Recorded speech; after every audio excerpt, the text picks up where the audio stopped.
Ketika melihat logo ini, apa yang pertama kali terlintas di benak kalian? Mungkin ada yang langsung teringat dengan Denko, KitKat, Nescafe, ataupun Milo yang sering kita konsumsi sehari-hari. Yaps, benar sekali, ini adalah logo Nestle.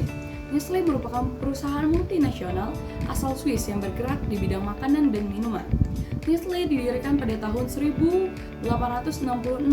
di PP, Swiss, dan saat ini telah beroperasi lebih dari 180 negara dengan ribuan merek produk yang digunakan jutaan konsumen setiap harinya.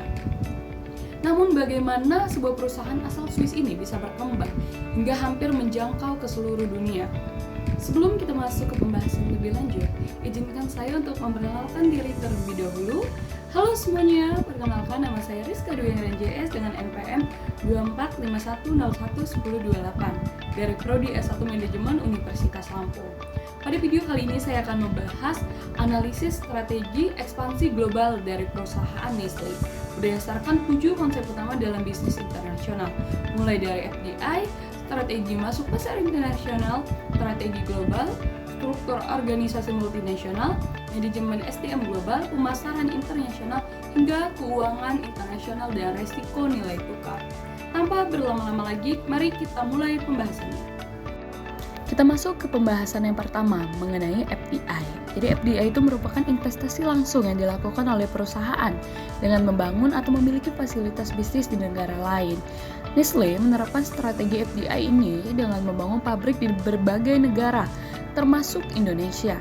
Contohnya Nestle memiliki fasilitas produksi di Karawang dan Bandar Lampung untuk mendukung kebutuhan pasar domestik maupun ekspor.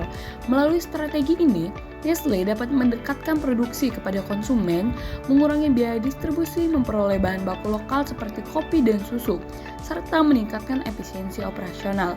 Dengan kata lain, Nestle tidak hanya menjual produknya di suatu negara, tetapi juga berinvestasi langsung di negara tersebut.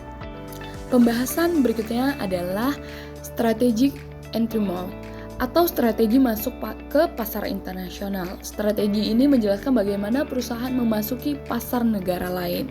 Nestle sendiri menggunakan 2 strategi utama. Yang pertama, membangun anak perusahaan melalui investasi langsung. Kedua, melakukan akuisisi atau pengambilan merek yang sudah dikenal oleh masyarakat. Contohnya, Nestle pernah mengakuisisi berbagai perusahaan makanan dan minuman di berbagai negara untuk mempercepat penguasaan pasar. Dengan strategi ini, Nestle tidak perlu membangun reputasi dari nol karena sudah memanfaatkan kepercayaan konsumen terhadap merek yang ada. Oke, kita sekarang membahas mengenai standardization versus adoption. Strategi ini membahas bagaimana perusahaan menjaga identitas global, sekaligus menyesuaikan diri dengan pasar lokal. Nestle menerapkan standardization atau standarisasi melalui penggunaan standar kualitas yang sama di seluruh dunia. Namun, Nestle juga melakukan adoption atau adaptasi dengan cara, contoh, rasa Milo di Indonesia berbeda dengan beberapa negara lain karena menyesuaikan preferensi konsumen lokal. Begitu juga dengan kemasan dan strategi promosi yang disesuaikan dengan budaya masing-masing negara. Inilah yang membuat produk Nestle tetap relevan di berbagai negara. Selanjutnya adalah multinational structure and coordination. Pembahasan ini menjelaskan bagaimana Nestle mengelola operasi di banyak negara. Kantor pusat Nestle berada di Swiss dan bertugas menetapkan visi, standar kualitas, serta kebijakan utama perusahaan. Sementara itu, di cabang di berbagai negara diberikan kebebasan menyesuaikan strategi dengan kondisi pasar lokal. Contoh, tim Nestle di Indonesia lebih memahami kebutuhan konsumen Indonesia dibandingkan kantor pusat di Swiss. Karena itu, keputusan pemasaran lokal tetap dapat dilakukan tanpa menghilangkan standar global perusahaan.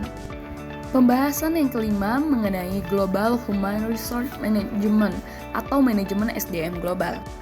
Nestle menerapkan ekspansi manajemen, yaitu penetapan manajer atau tenaga ahli ke negara lain. Tujuannya adalah untuk mentransfer pengetahuan, budaya perusahaan, dan standar kerja global. Selain itu, Nestle juga mengembangkan talenta lokal agar mampu menduduki posisi kepemimpinan di negara masing-masing. Dengan cara ini, Nestle memperoleh kombinasi antara pengalaman global dan pemahaman lokal. Selanjutnya, international marketing. Strategi pemasaran menjadi salah satu faktor penting dalam keberhasilan Nestle di pasar global. Jadi, Nestle menerapkan strategi pemasaran yang mencakup produk, harga, dan distribusi. Sebagaimana contoh, Nestle menyediakan berbagai ukuran produk mulai dari kemasan kecil yang terjangkau hingga kemasan keluarga. Dari sisi distribusi, produk Nestle dapat ditemukan mulai dari supermarket besar hingga warung-warung kecil di daerah. Hal ini membuat produk Nestle lebih mudah dijangkau oleh berbagai segmen konsumen. Kita masuk ke pembahasan yang terakhir mengenai keuangan internasional dan resiko nilai tukar. Karena beroperasi di banyak negara, Nestle menghadapi resiko perubahan nilai tukar mata uang. Sebagaimana contoh ketika nilai tukar rupiah melemah terhadap dolar Amerika, jelas biaya impor bahan baku dapat meningkat. Untuk mengurangi resiko tersebut, Nestle menerapkan strategi hedging, yang dimana diverifikasi pasar dan pengelolaan arus kas global. Dengan demikian, perusahaan dapat menjaga stabilitas keuangan meskipun terjadinya perubahan ekonomi dunia. Baik, dari ketujuh pembahasan tersebut dapat kita simpulkan bahwa keberhasilan perusahaan Nestle tidak hanya semata-mata dari kualitas produknya, tapi keberhasilan itu juga didukung oleh strategi bisnis internasional yang tepat, mulai dari FDI, entry mode, adaptasi pasar, koordinasi global, pengelolaan SDM internasional, pemasaran, hingga manajemen resiko keuangannya. Strategi ini yang membuat Nestle mampu mempertahankan posisi sebagai salah satu perusahaan makanan dan minuman terbesar di dunia.